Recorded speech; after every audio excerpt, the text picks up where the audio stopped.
Bismillahirrahmanirrahim. Alhamdulillahi rabbil alamin. Wassalatu wassalamu ala asyrafil anbiya'i wal mursalin wa ala alihi wa sahbihi ajma'in. Assalamualaikum warahmatullahi wabarakatuh. Salam perjuangan. Salam kasih sayang. Salam Pahang untuk semua. Yang berbahagia, Tan Sri Pengerusi Tetap, yang handsome lagi bergaya. Masa tak cukup, teruskan. Saya kira sidang perwakilan semua, apa yang dinyatakan oleh Yang Bahagia Tan Sri Pengerusi Tetap tadi adalah daripada hati. Beri tepukan murah pada Yang Bahagia Tan Sri. Saya tambah 5 minit. Yang amat berhormat Datuk Presiden Parti, Yang amat berhormat Tan Sri Timbalan Presiden Parti, Yang berhormat Naib Presiden, Yang amat berhormat Datuk Seri Diraja Anand bin Yaakob, Pengerusi Badan Perhubungan UMNO Negeri Pahang. Yang berhormat Ketua-Ketua Pergerakan Wanita, Pemuda dan Puteri, Majlis Kerja Tertinggi, Mahasiswa Nasional, seterusnya sidang perwakilan yang saya hormati sekalian.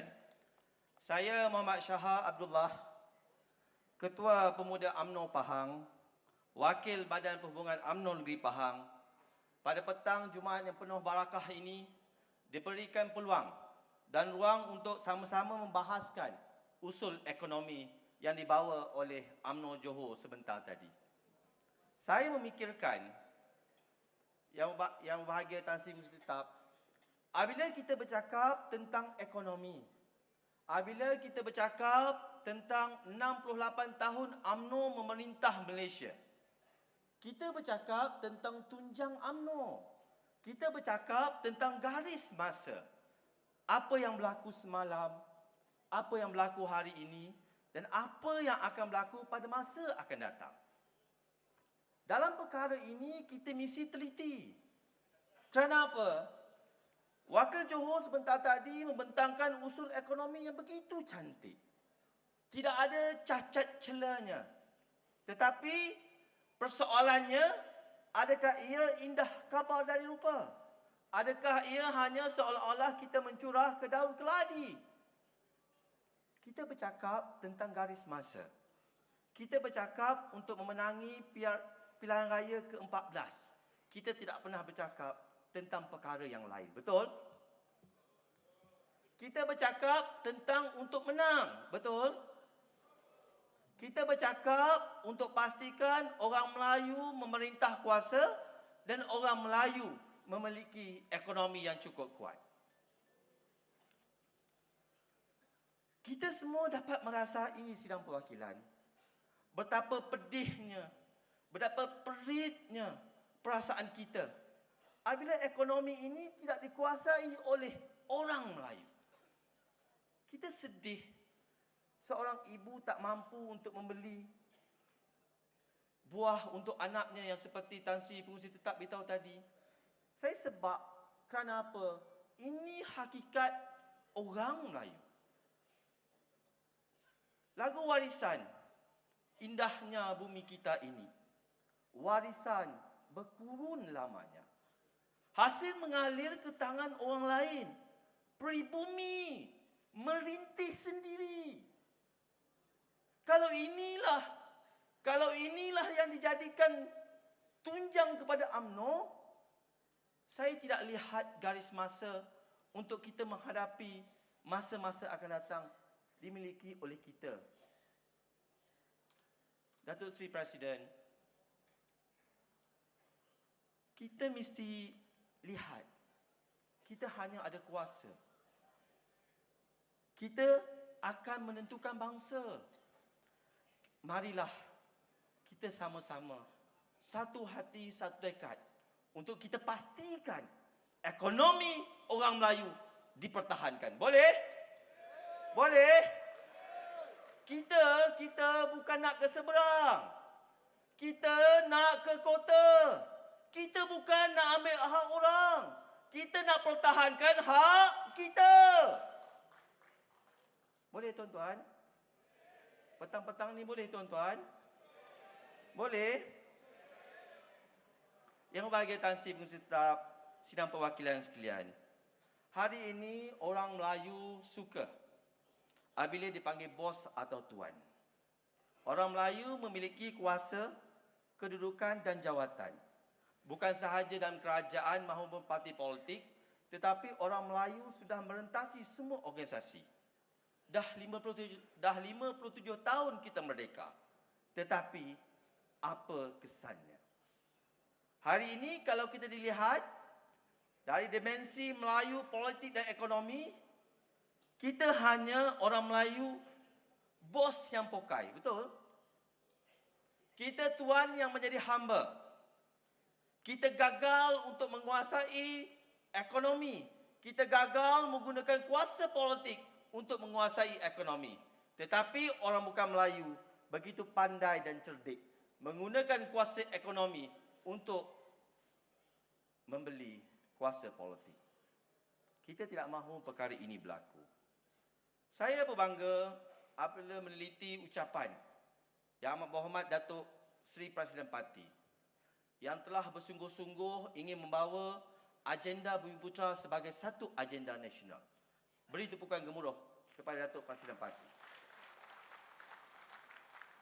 Tetapi macam mana pun, kita mesti lihat bagaimana populasi orang Melayu. Orang Melayu, kalau ikut statistik pada hari ini, kita ada hampir 67%. Orang bukan Melayu ada lebih kurang 33%. Tetapi hari ini, kuasa ekonomi 70% dimiliki oleh orang bukan Melayu. Adakah ini selari?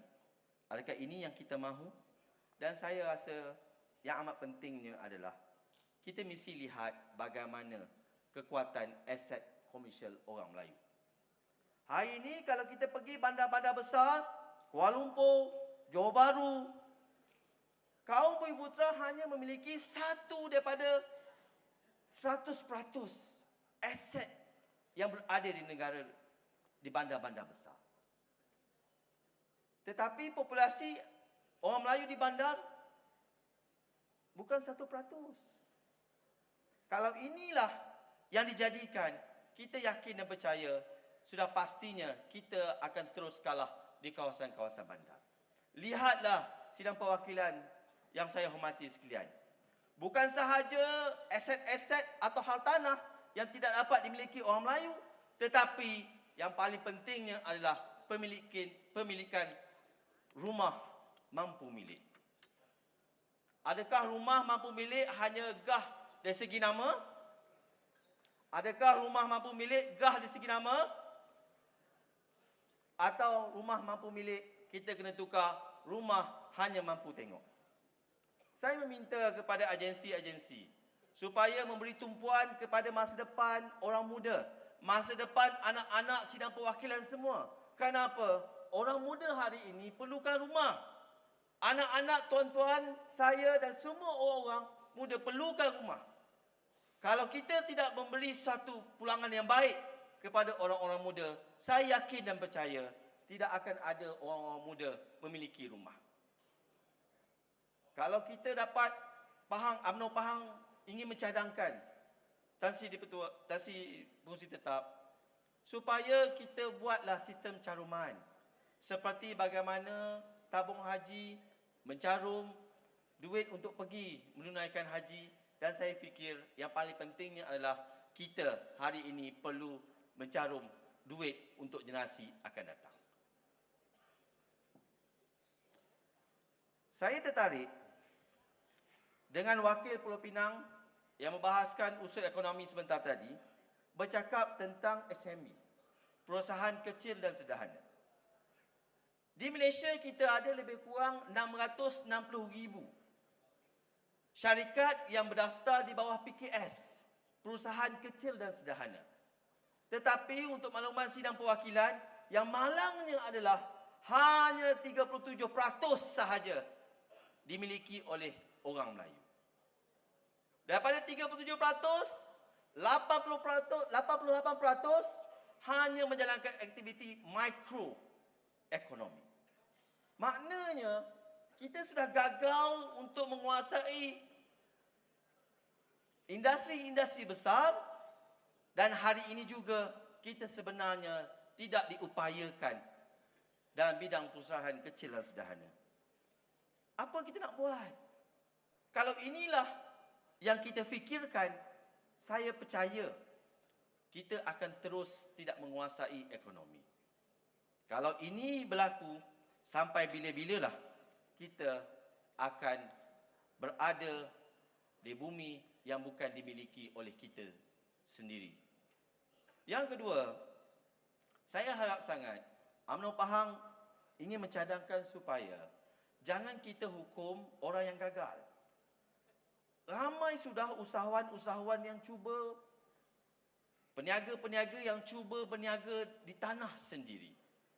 Tetapi disebabkan kurangnya pengetahuan, disebabkan nasib yang tak baik, mereka gagal. Tetapi apa yang berlaku pada hari ini, semasa mereka memohon pinjaman, mereka mencagarkan segala aset yang mereka ada. Kenapa? Bank-bank yang besar ini memerlukan cagaran. Tetapi apabila mereka gagal, habis semua tanah pusaka, habis semua rumah, habis semua aset dilelong oleh pihak bank. Itu sebabnya UMNO Pahang ingin mencadangkan di Dewan Yang Mulia ini supaya kita wujudkan semula dana penyelamat usahawan Bumiputera. Setuju? Kita wujudkan kembali dana penyelamat usahawan Bumiputera. Kenapa? Kita mahu kerajaan yang ditunjangi oleh UMNO menyelamatkan usahawan Bumiputera. Betul? Kita tidak mahu usahawan yang sudah gagal, sudah jatuh, ditimpa tangga, kemudian digigit oleh anjing pula. Sebab takkanlah kita nak menghukum orang yang gagal. Wahal orang gagal itu telah belajar bagaimana untuk menjadi gagal. Dan sekiranya kita upayakan mereka, kita akan dapat menghasilkan usahawan Bumiputera yang begitu hebat seperti ramai yang sudah ada di negara kita ini. Cumanya, mari kita wujudkan dana ini kerana dana ini yang amat penting. Yang kedua, saya benci betul untuk bincangkan isu budaya monopoli. Budaya monopoli ini berlaku kerana apa? Kita tidak bertindak. Kita hanya memikirkan kita nak jaga kualiti. Tetapi kita tak fikir tentang teras perjuangan UMNO itu sendiri, iaitu memastikan peniaga-peniaga Melayu, orang-orang Melayu berada dalam keadaan yang baik. Saya semalam, Tan Sri Yang di-Pertua Amat Berhormat Datuk Seri Presiden sempat berbincang, berbual dengan pemandu-pemandu teksi. Pemandu-pemandu teksi hari ini mengeluh, Datuk Presiden. Pemandu-pemandu teksi mengeluh kerana apa? Mereka terpaksa keluar waktu subuh, balik anak-anak dah tidur, esok nak pergi bekerja, anak-anak sendiri belum bangun, mereka sudah pergi bekerja. Apa yang berlaku pada hari ini, apabila pemberian lesen kepada syarikat-syarikat, orang-orang yang ingin membawa teksi terpaksa menyewa teksi. Apabila menyewa teksi, ia terpaksa bayar lebih kurang RM50. Bayangkan RM50 dikalikan dengan 30. Bermakna 1 bulan 1,500. dia terpaksa bayar RM1,500. Maknanya RM1,500, kalau kita beli kereta sidang perwakilan, berapa ringgit kita bayar? Minta 100% loan lah. Kalau kita bayar lebih kurang 700 ke 800, dia masih ada baki yang tidak sepatutnya ditanggung oleh pemandu-pemandu teksi. Itu sebabnya UMNO Pahang ingin mencadangkan supaya mari kita hapuskan budaya monopoli ini. Kerana apa? Pemandu-pemandu teksi di luar sana mengundi kita. Dia sayangkan UMNO. Betul? Bagus. Kesian mandu teksi. Nah, ada pengalaman semua susah. Saya bercakap, Tan Sri Yang di-Pertua sebagai anak pemandu teksi. Ya. Saya bercakap sebagai anak pemandu teksi. Itu dia.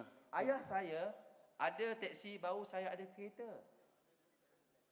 Untuk dapatkan sebuah kereta, ayah terpaksa menyewa teksi. Dan kemudiannya, apabila kenal orang sikit, dapatlah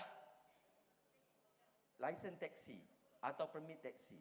Dan hari ini bila arwah ayah saya sudah tiada, diwarisi kepada akak saya. Maknanya, saya melihat ramai pemandu-pemandu teksi ini adalah orang Melayu. Hanya segelintir kecil orang bukan Melayu. Kenapa kita nak membudayakan monopoli terutamanya kepada pengundi-pengundi tegar, iaitu orang-orang yang membawa teksi. Itu sebabnya mari kita fikir-fikirkan untuk pemandu-pemandu teksi. Jangan zalimi mereka kerana mereka juga mengundi kita. Faham? Cadanglah 100% loan. Beli kereta. Depa boleh jadi kita punya pendakwa dia kempen lawan orang naik teksi tu.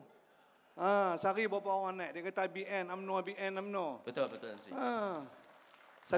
Saya gunakan ucapan Tan Sri itu dalam teks ucapan saya. Oh, dah siap dah. Nak tanya. Maknanya ucapan Tan Sri betul-betul saya jadikan sebagai cadangan.